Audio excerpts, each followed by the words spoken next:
Welcome back to another match of the Trash Bowl tournament on the European server still. We are in the quarterfinals, and we have Rixxor and Sparrowhawk. And this is going to be an interesting one, I think. Sparrowhawk, you can see it right there already. Sparrowhawk is literally one of the best Hearthstone players on the planet, and he showed that in his first match. And he shellacked Zui 3-0. And Zui, by the way, is not a bad player. And then now it's going to be Rixxor. Rixxor got by JJ in the first round, 3-2. But he's going to have his hands full, big time, against Sparrowhawk in this game. So it should definitely be an entertaining one. And Rixxor's warrior is banned by Sparrowhawk. There he has a very strict policy on warriors, as in we're not having it. Understandable. Yeah. I personally also have that policy, yes. Unless the warrior is an aggro warrior, in which case it's fine. Sparrowhawk has his druid banned. So we're seeing Sparrowhawk on the bottom there on the hunter. Highlander hunter. Not going to keep anything. Put it all away. Rixxor on the control shaman. They're also one of those more unique I feel like sort the of decks. mulligan ended up working out. If you get your secret keeper and a secret, that's... and your subject even to draw more. Well, the subject is pretty dead. Yeah, you draw all your secrets, right? That's. But yeah, looks pretty good. You see Rixxor on his unique control shaman, walking fountain, one of the key survival cards. And this will be an interesting one. And this might become a trend-setting game already in the first one. By the way, Sergey's here again. Sergey, what up? Hello, how you doing? I'm good. You see that card that Sparrowhawk just drew? That card on his right, Zephyrus the Great? That card is great, by the way. That card is insane. That's one of the best cards in the game. What it does is, if you have no dupes in your deck, which he doesn't, because he structures his deck that way, you play it, it gives you the perfect card.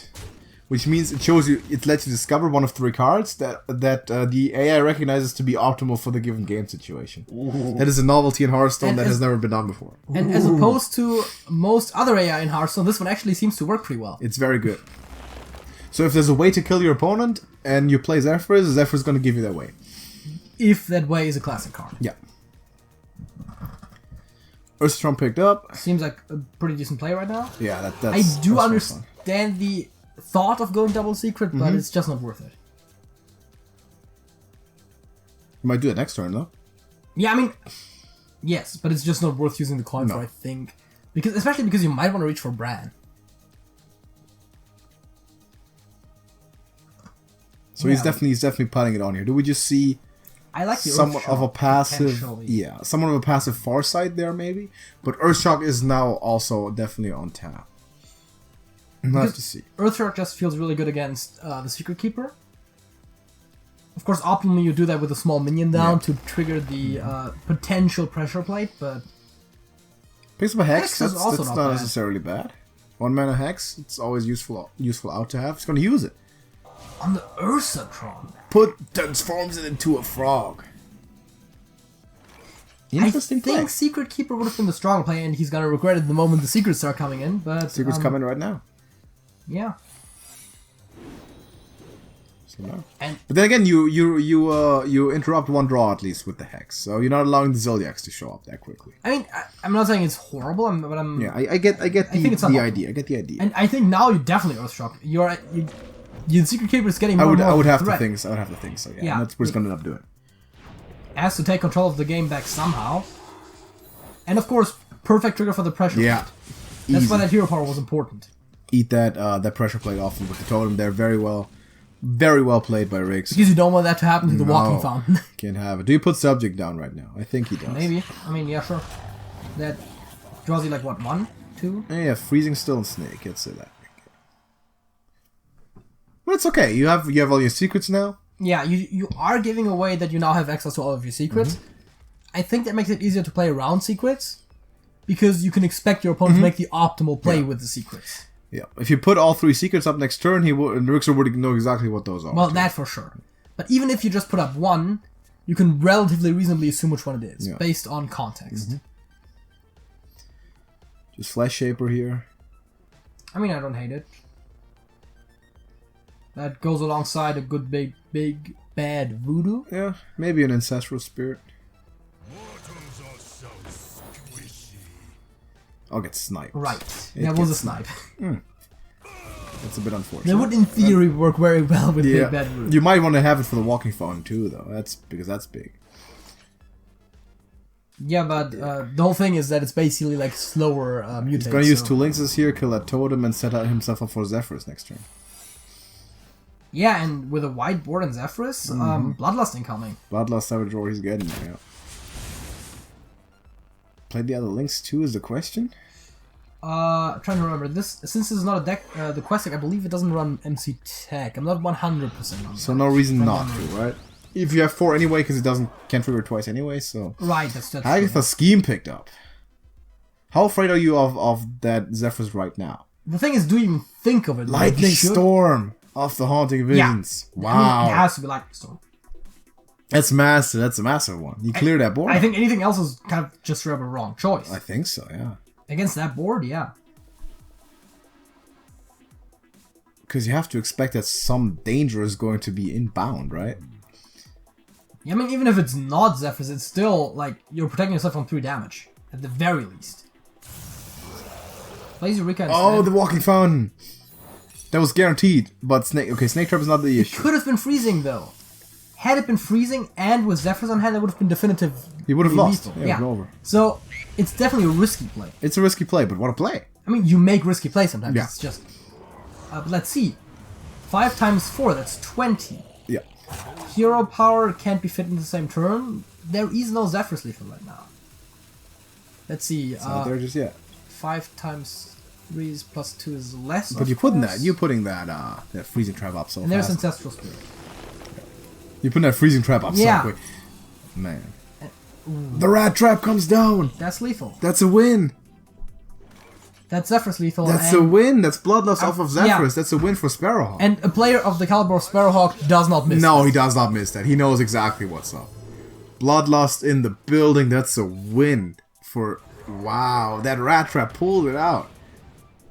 And no turn too late either, because those Walking Fountains were about to end this game. I mean, there was still a freezing trap, but yeah.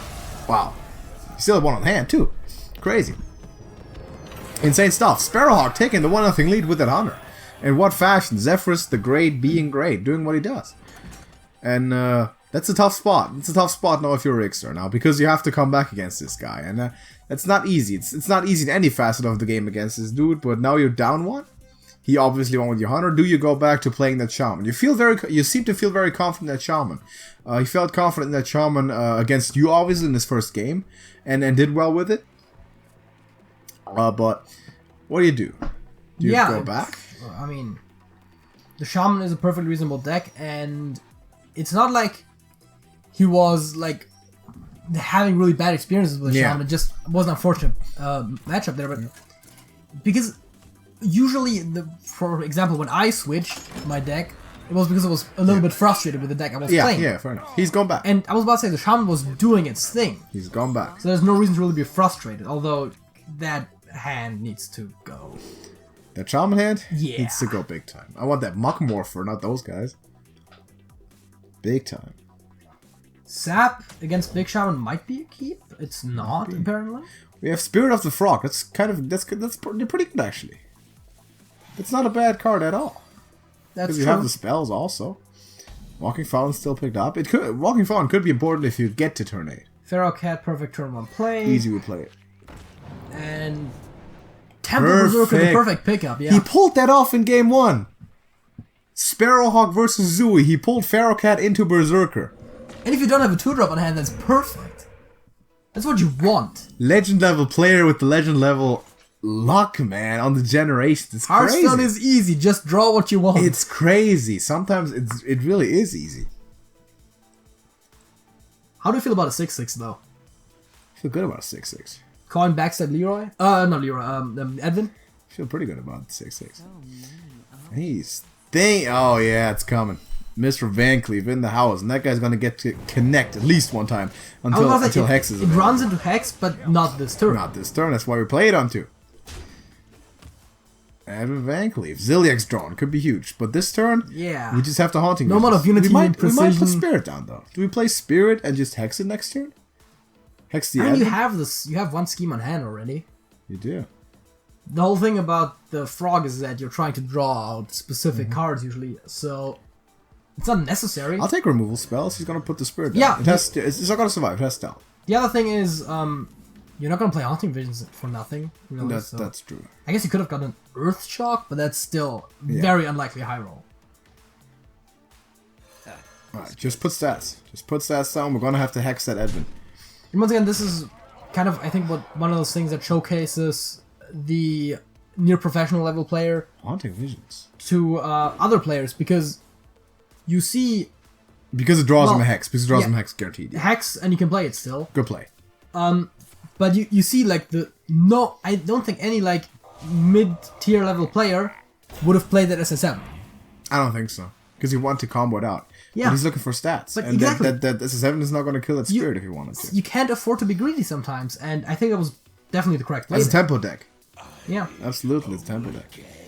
And that spirit got to go, and it's gonna go. Always stack the board. Hagatha's Scheme Growing, by the way, could kill the board off right now if he wanted it to, except for the Reborn. I don't think he's in dire straits to do that, though. Second is drawn, so maybe do you know? You might also play Ziliax. I definitely don't hate Ziliax, because you get the full healing out of it.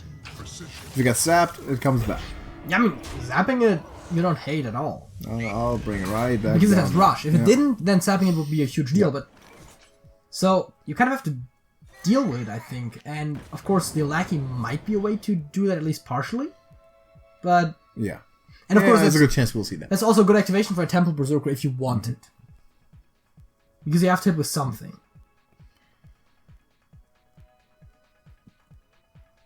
It looks like he's saying, I don't care about the health. Which is kind of apropos to the whole tempo, I know. Don't question the Hawk. He knows what you would assume he knows what he's doing. I mean, he's building OI board himself. Yeah, it's fine. I guess, to be fair, Cobalt Lackey, even at 2 lackeys, is still a bit of a high roll. So Still punching he was through, going isn't with the consistent play. And I guess that, across hundreds of games, is what gets you to Legend. He likes the Reborn because of it makes the scheme a bit weaker. Gonna go for Eureka and finds the Walking Fountain. I mean, that's... Oh no, there is the Nubus. There's Warrior, which would also have been really good, by the way. But we're in that territory now where the Shaman can run away with it, with cards like that Walking Fountain. That is a massive, massive Do you play. sap it because he can't play it next turn? You sap it, and you give him an extra 1, essentially, right? He does.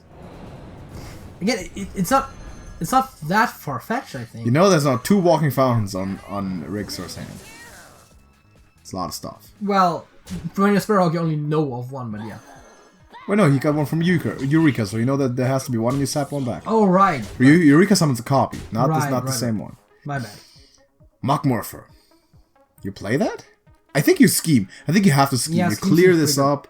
Also perfectly at 6. Out of here, I'm playing Walking Fountain, you're done, is what he's saying. Taunt Totem, also high roll. Fun fact, Sergey, that Taunt Totem depicts a snake. Can you see that? There's a snake on that. Waggle Pig coming in. Yep. Yeah. No, I see. Waggle Pig coming in. It's not a snake. It's a snake. It's a Murloc. It's a snake. And a totem. It's a snake. Morris, Goblin Ivan, come to my help and make my point here. It's a snake. See, you saw it, right? Before JJ said, "Oh, it's not." Don't let him taint your vision, man. Don't do it. But yeah, we have another reload, and can you not hover over stuff? We're watching a game here. JJ. Right? I don't know. It's a snake. And we might see a Walking Fountain come down here, and we will see a why Walking not? Fountain come down here. I'm gonna heal for 8. You're gonna heal for 8. You're gonna take out one thing at the least. I mean, it's not that much in this case because... and that's, once again, How do you ever get past this if you're Sparrow? How do you ever get past all the stuff? That's a very good play that we didn't even point out. Sparrowhawk played the Titanic Lackey on the 3/3, knowing that 5 was awkward for the Walking Fountain. But still, so much. I think there's too much value. There's just too much value for Rixxor there. I don't think you win this. You can't win this game if you're Sparrowhawk. The problem is, Sparrowhawk would want those kinds of plays like pick up the Leroy, but you just can't reliably do it. Because that's what you need. You need a lot of damage in one turn. Now the Walking Fountain just sits hanging out, man, just waiting to happen, though. It's tough. I don't think he's gonna get through this. He's gonna have to pull out some more magic.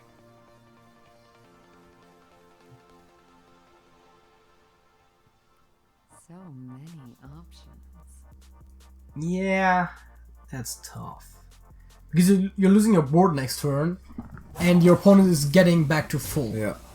That's not what you want as effectively an aggro deck. I mean, it's called tempo. It is. Let's just put a Warbringer down, huh?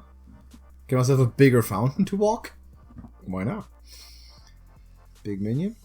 Well, I guess the argument for why not is that, I mean, probably not with 3 cards, but Rogue is capable of finding 26 damage lethals. Not this way. Not right now. Crazier things have happened. That's no. 26 is far out of range.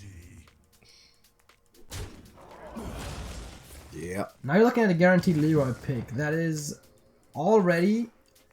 You're also looking at an 8-drop on Rixxor Sport if you trade that in now. Yeah, but You gotta hit the totem. If you had the mana, which he doesn't, he would have 22 damage.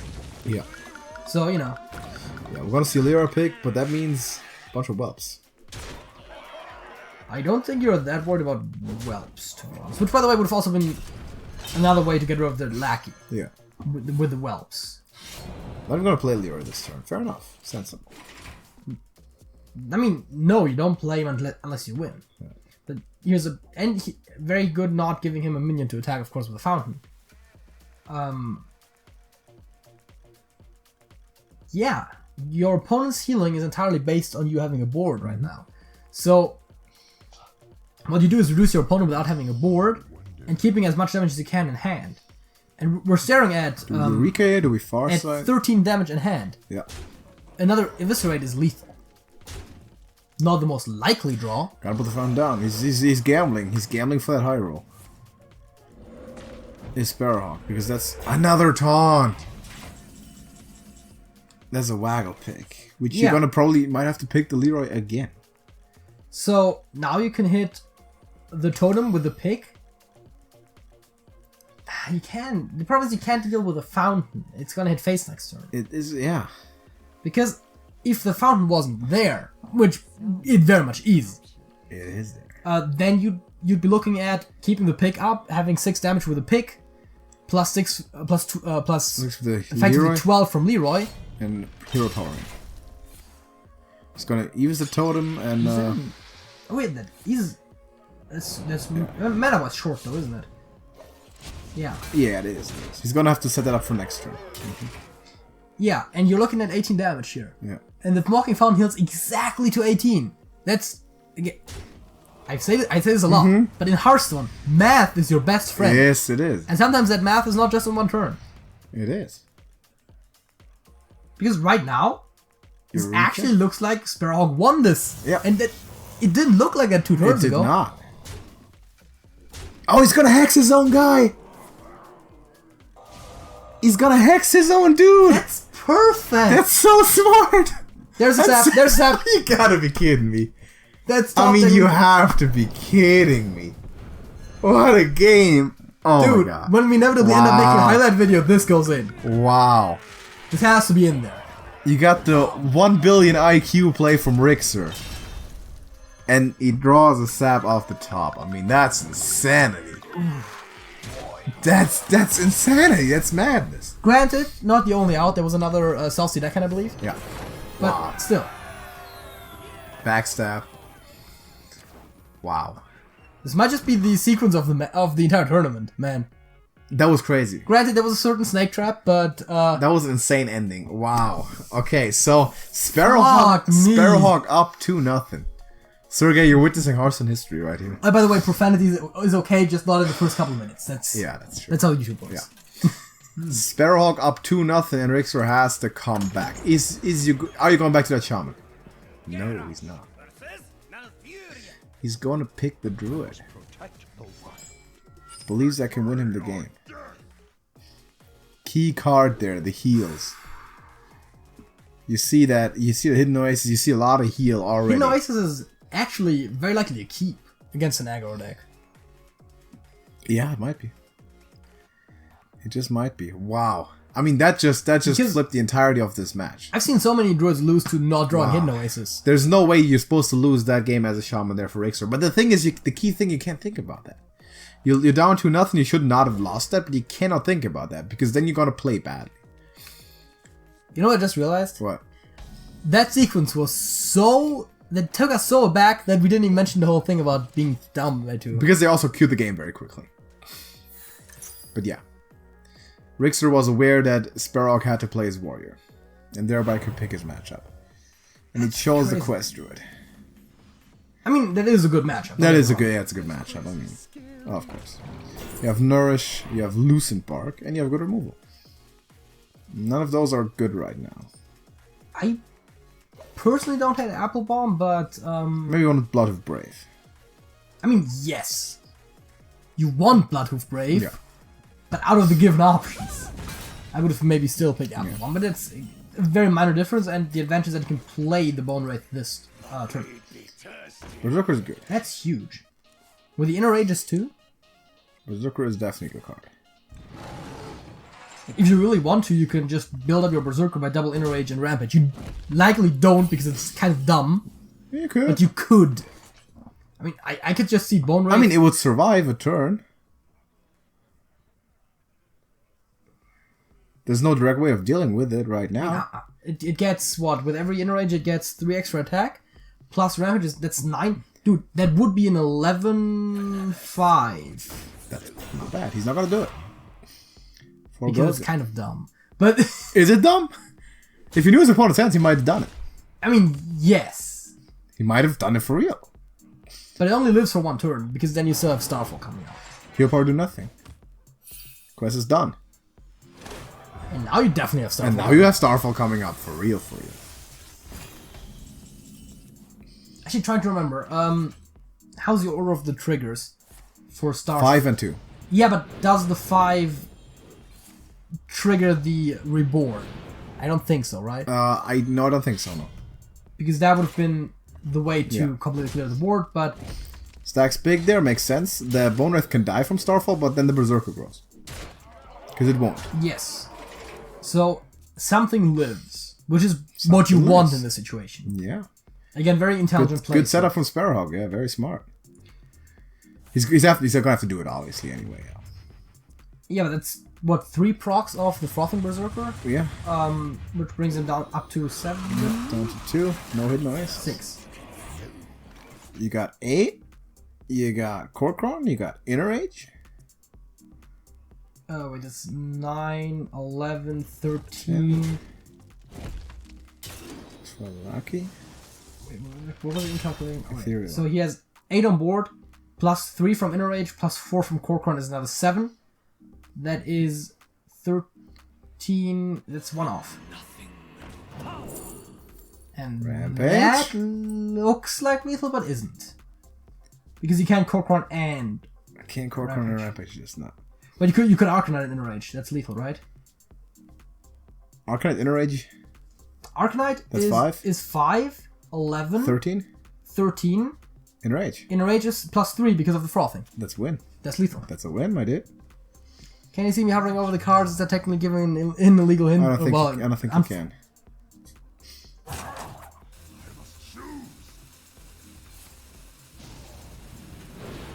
So that was a win. Did I just do my lethal math wrong again, or did a legend player just miss lethal?